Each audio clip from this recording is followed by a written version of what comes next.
Good evening everyone, welcome back to our channel. आज मैं आपके साथ डिस्कस करूंगी how will you obtain oil of wintergreen from phenol.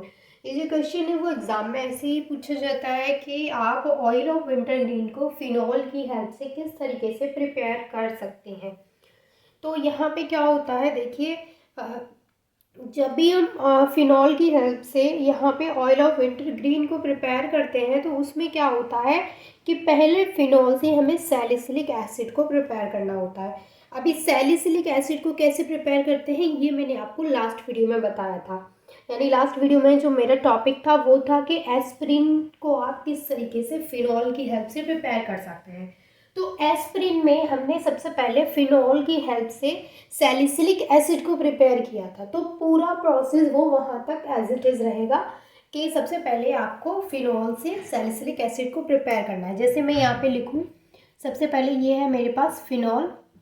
अब देखिए, फिनॉल से हम क्या प्रिपेयर करेंगे, सैलिसिलिक एसिड। अब अगर आपने लास्ट वाली वीडियो देखी है तो आपको पता है कि जो हमने फिनॉल से सैलिसिलिक एसिड को प्रिपेयर किया था वो कोई एक स्टेप की रिएक्शन नहीं थी, उसमें कई सारे स्टेप्स थे जिसे हमने वहाँ पे प्रिपेयर किया था फिनॉल की हेल्प से।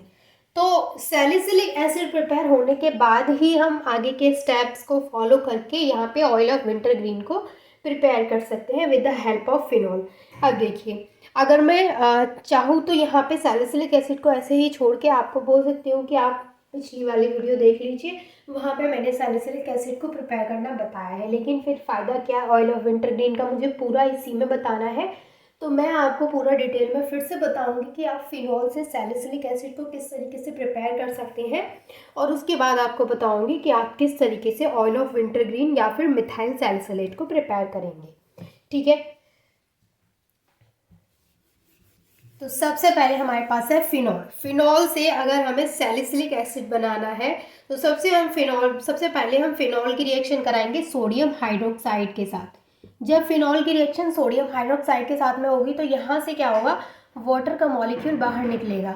यहाँ से वाटर का मॉलिक्यूल, एक हाइड्रोजन यहाँ से जाएगा और एक हाइड्रोजन यहाँ से, दो H2 हो गए और एक ये हो गया यहाँ से ऑक्सीजन, तो H2 बाहर निकलेगा और ये Na यहाँ जुड़ जाएगा फिनॉल की जगह पे।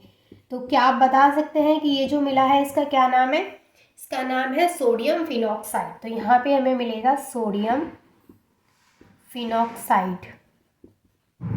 अब यहाँ पे जो हमें सोडियम फिनॉक्साइड मिला है इसकी रिएक्शन हम कार्बन डाइऑक्साइड के साथ में कराएंगे, CO2 के साथ में 8 एटमॉस्फेरिक प्रेशर पे। यहाँ पे जो एटमॉस्फेरिक प्रेशर होगा वो 8 होगा और रिएक्शन होगी कार्बन डाइऑक्साइड के साथ में। तो यहाँ पे क्या होगा, जो CO2 है वो दोनों CO2 इस ONA के बीच में जा करके जुड़ जाएंगे। तो यहाँ पे हमें जो नेक्स्ट स्ट्रक्चर मिलेगा वो कुछ ऐसा होगा। ऑक्सीजन ये है एज इट इज़, दोनों CO2 तो COO ऐसे लिख सकती हूँ मैं, और ये Na, तो एज इट इज़ ये आ गया।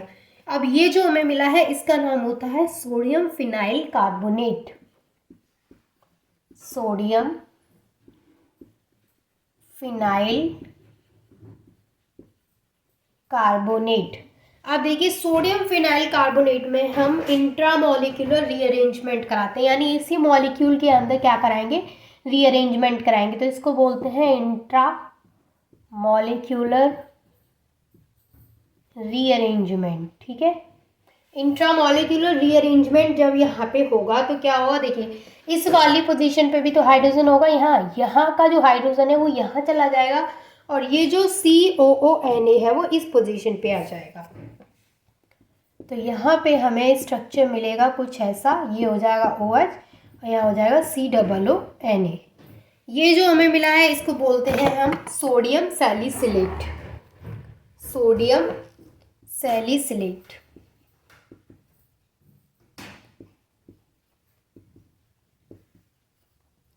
ठीक है, अब यहाँ पे जो सोडियम सैलिसिलेट है उसकी रिएक्शन हम डाइल्यूट सल्फ्यूरिक एसिड के साथ में कराते हैं।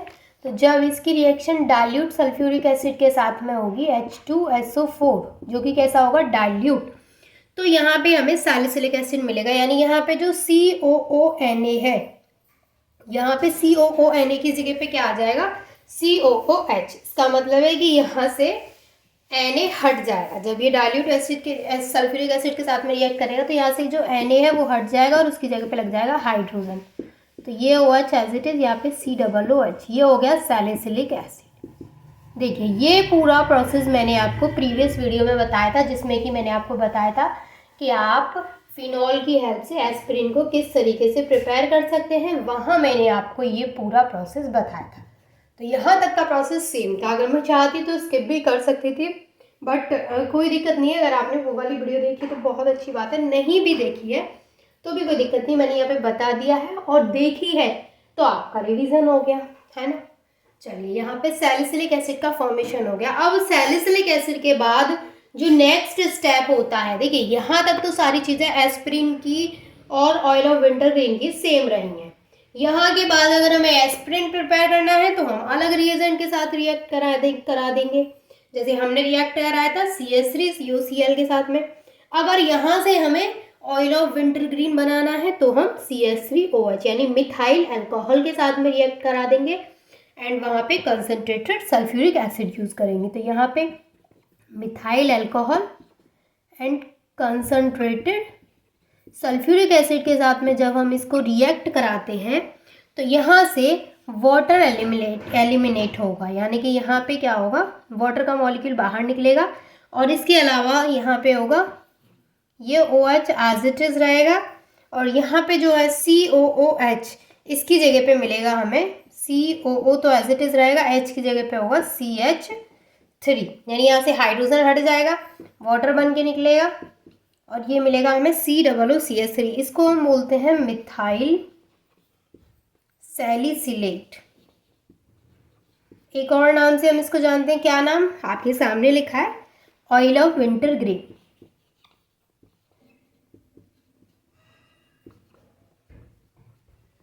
इसको हम मिथाइल सैलिसिलेट के अलावा ऑयल ऑफ विंटरग्रीन के नाम से भी जानते हैं। तो ये थी हमारी कंप्लीट रिएक्शन, जिसमें कि हमने ऑयल ऑफ विंटरग्रीन को प्रिपेयर किया है with the help of phenol.